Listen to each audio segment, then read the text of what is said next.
پشتون اور عام محنت کش پنجابی کا احترام کرے گا، اسے حق دے گا، تو یہ ملک کامیاب ریاست ہوگی۔ ڈنڈے کے زور پہ نہ کبھی مملکتیں کامیاب ہوئی ہیں، نہ معاشرے ترقی کرتے ہیں، اور نہ ہی ان معاشروں میں کبھی استحکام پیدا ہوتا ہے۔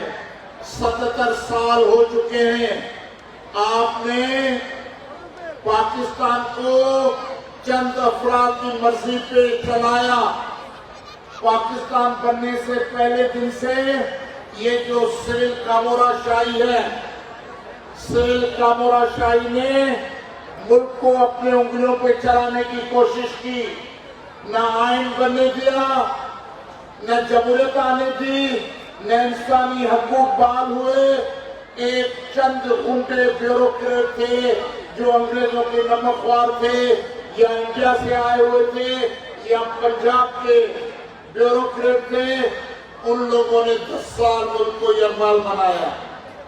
پھر ایوب آئے اور فوج اور بیوروکریسی آپس میں مل گئے، عوام کا وہی حشر رہا، ملک کا وہی حشر رہا، جس وجہ سے ملک میں اور ناانصافی آئی، ابتری آئی۔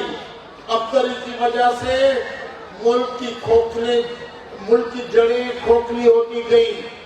آج آپ پریشان ہیں کہ بلوچ سازش کر رہے ہیں، آپ پریشان ہیں کہ کوئی پشتون سازش کر رہا ہے، آپ پریشان ہیں کہ کسی کونے میں سندھی سازش کر رہا ہوگا۔ میں کہنا چاہتا ہوں، ترقی پسند پارٹی سندھ کے محنت کش لوگوں کی نمائندہ جماعت ہے۔ ہم نہ کسی کی پراکسی ہیں، نہ کسی کے تنخواہ دار ہیں، ہمارا جینا مرنا سندھ عوام کی عزت اور خوشحالی کے لیے ہے۔ یہ قوموں کا اپنا اپنا، ہر قوم کا اپنا اپنا بنیادی مسئلہ ہے، لیکن ایک سارے پاکستان کا مشترکہ مسئلہ ہے۔ سارے پاکستان کے 25 کروڑ عوام اگر 5 لاکھ یہ حکمران نکال دیں، ان کے ایجنٹ نکال دیں، یہ سول اور ملٹری بیوروکریسی نکال دیں، تو 24 کروڑ 95 لاکھ لوگ ہیں جن کا یہ مسئلہ ہے کہ انہیں روزی نہیں، روٹی نہیں، سماج میں عزت نہیں، خوف ہے، دہشت گردوں کا خوف ہے، غنڈوں چوروں کا خوف ہے، اور چودھریوں اور جاگیرداروں، خانوں، وڈیروں، سرداروں کا خوف ہے، جس وجہ سے عوام اپنی مرضی سے زندہ نہیں رہ سکتے۔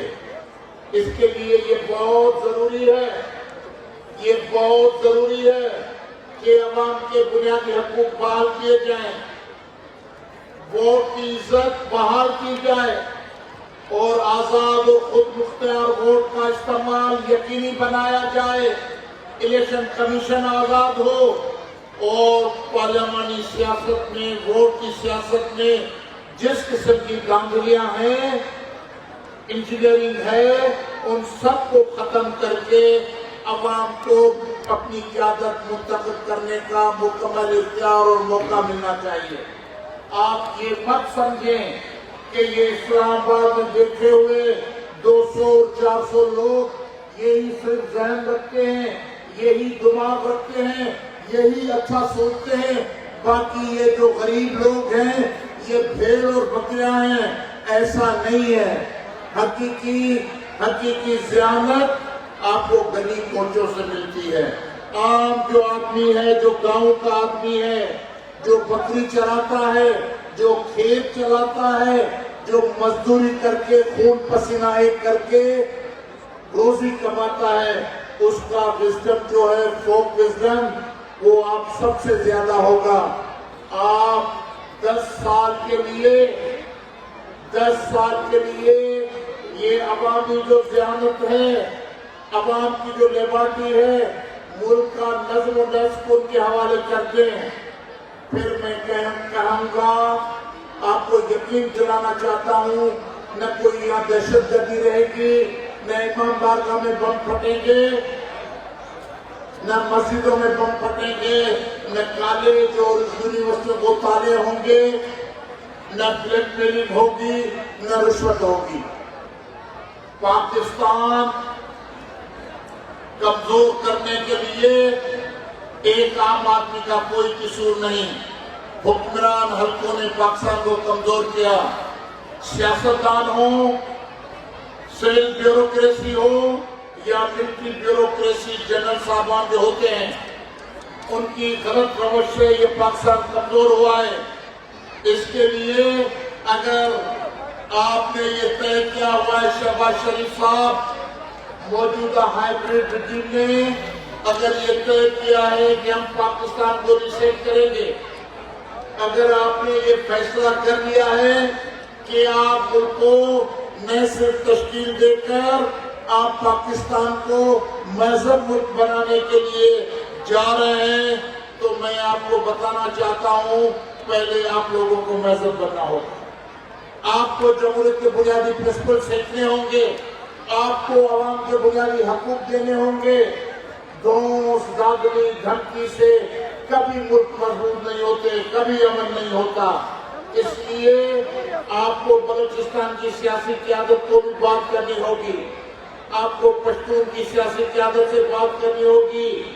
یہ آپ نے ٹھیکہ لے رکھا ہے کہ پیپلز پارٹی کے جھولی میں دامدری زدہ حکومت بنا کر آپ نے ان کے حوالے 17 سال سے ملک کر لیا ہے۔ پیپلز پارٹی سندھی عوام کی نمائندہ جماعت نہیں ہے۔ میں کہنا چاہتا ہوں، نہیں ہے پیپلز پارٹی سندھ کی نمائندہ جماعت، وہ صرف ٹھپے شدہ الیکشن پہ ان کو مینڈیٹ ہے، لیکن وہ عوام کی گلی کوچوں میں آپ سروے کرائیں نہیں ہے۔ اس کے لیے پیپلز پارٹی کے علاوہ سندھ کی قیادت یہ ہے جو عوام ہے، جو آپ کے سامنے کھڑے ہیں۔ آپ کو ان سب فورم سے بات کرنی ہوگی، رستہ نکالنا ہوگا پاکستان کو کامیاب ریاست بنانے کے لیے، اور پاکستان اور عوام کو بنیادی حق دینے کے لیے آپ کو ڈھلائی کا نیا رستہ منتخب کرنا ہوگا۔ اسی سے ملک چلے گا۔ کوئی گٹر میں گرتا ہے، کہتے ہیں صوبہ بناؤ، کوئی آگ لگتی ہے، کہتے ہیں صوبہ بناؤ، کوئی کسی سے موبائل فون چھینتا ہے، کہتے ہیں صوبہ بناؤ۔ دیکھو این کے ایم جو یارا، دیکھو این کے ایم جو یارا، این کے ایم جو حامی، این کے ایم جو میں آپ کو واضح کرنا چاہتا ہوں، بالکل واضح کرنا چاہتا ہوں کہ پاکستان کے بہت سارے مشکلات ہیں۔ سب سے بڑی مشکلات ہے وہ ہے کرپشن، رشوت۔ جس دن پاکستان کی حکومت نے، اسٹیبلشمنٹ نے یہ طے کیا کہ کوئی بھی آدمی جو رشوت لے گا وہ پھانسی کے پھندے پہ چڑھے گا، پھانسی کے پھندے پہ چڑھے گا۔ رشوت لینے والا پھانسی کے پھندے پہ چڑھے گا۔ پھر آپ دیکھ لینا کہ آپ کو IMF کے لیے قرض کے پاس نہیں جانا ہوگا، آپ کو صنعت کاروں کے سامنے بلیک میل نہیں ہونا پڑے گا، آپ کو نسل پرستوں کی سیاست کے آگے، طالبان کی سیاست کے آگے مجبور ہو کر گردن جھکا کر نہیں بیٹھنا ہوگا۔ باوقار پاکستانی کی طرح، باوقار انسانوں کی طرح آپ اپنی قوم کو شاندار مستقبل کی طرف لے جا سکتے ہیں۔ اس کے لیے پہلی جو خرابی ہے، یہ کراچی کے صنعت کا، پتہ نہیں کہاں سے پاگل پیدا ہوئے ہیں جنہوں نے ہر عامر کا ساتھ دیا۔ ایوب کے دور میں قرضے لیے کھا گئے، ضیاء کے دور میں قرضے لیے بینکوں کے کھا گئے، معاف کرا لیے، مشرف سے رعایتیں لے کر کوئی کارخانہ نہیں لگایا، کھا گئے۔ عمران خان کو بھی بڑے میٹھے میٹھے سنہری باتیں سنا کے 4